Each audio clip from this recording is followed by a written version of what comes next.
Hello everyone, welcome to KD Code. In today's session, we will explore the difference between the Spark context and the SparkSession.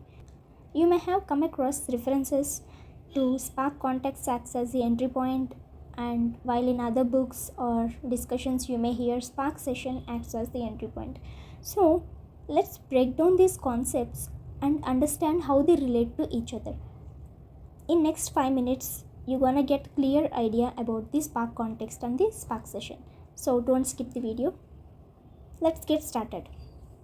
So first let us see what is Spark context.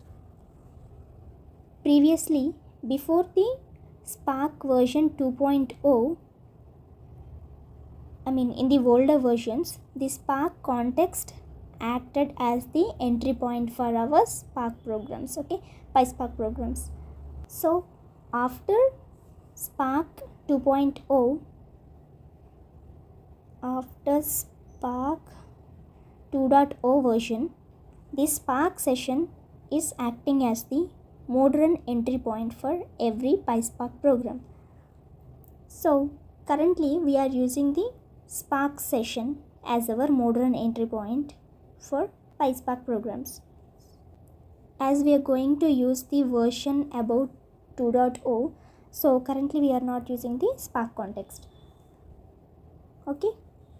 Earlier the Spark context was used, but now we are using the SparkSession.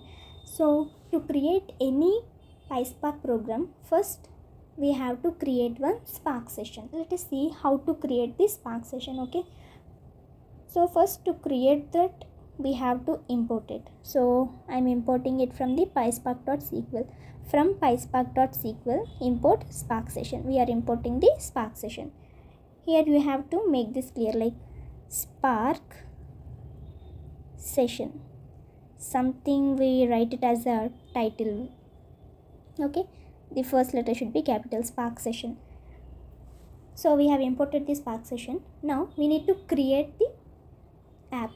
Get or creating the app name. So here SparkSession.builder, I'm creating the app name. See here, app name, and should be capitalized. And whatever the name you wanted to give in this app name, you can just give. It's just your desired app name. And next, get or create. So if we have already an app name, we are going to get that app name. Otherwise we can create it. So everything have been given in the Spark variable. So after giving Spark, here you can see SparkSession, and then we have Spark context. You wonder why? Let me tell you. So in SparkSession, actually this SparkSession is the unified entry point. Let me write it.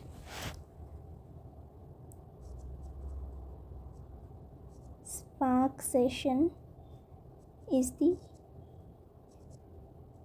unified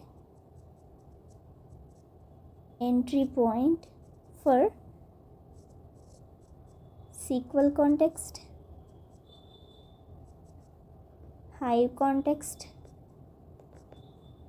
and Spark context. So we can get all three in just using the SparkSession. And let me highlight it here. SparkSession internally creates Spark context. Previously we are going to import only the Spark context here. Instead of SparkSession, we can directly import Spark context. But anyhow, we are using a latest version, so we are not going to import the Spark context anymore. So we can directly import the SparkSession, and in SparkSession, the Spark context is already involved. I'm just erasing it so that it would be clear for you. Now let us see how to create the Spark context in SparkSession. See here, so simple. we have already the variable spark is there, and from spark, spark is nothing but which is in the spark session only, right? So from the spark session we are going to get the spark context. Okay, so here I assigned to the HC variable, so spark dot spark context. So here you need to observe this spark context. Okay, if it is spark session, then spark session. So you have to observe this is mandatory. Okay, so now if you print the SC, the output is spark context, and it is going to print the version, master obviously it is local, so these details it will be printing. That's all. Let's see once again. Like, spark context is used as the entry point in older versions before 2.0. okay, in modern versions, spark session acts as the entry point for every PySpark program. It is the unified entry point for SQL context, high context, and spark context, and the spark session internally creates the spark context. So you can also use the spark context in this way by using the spark session. Okay, I hope now it is clear for you.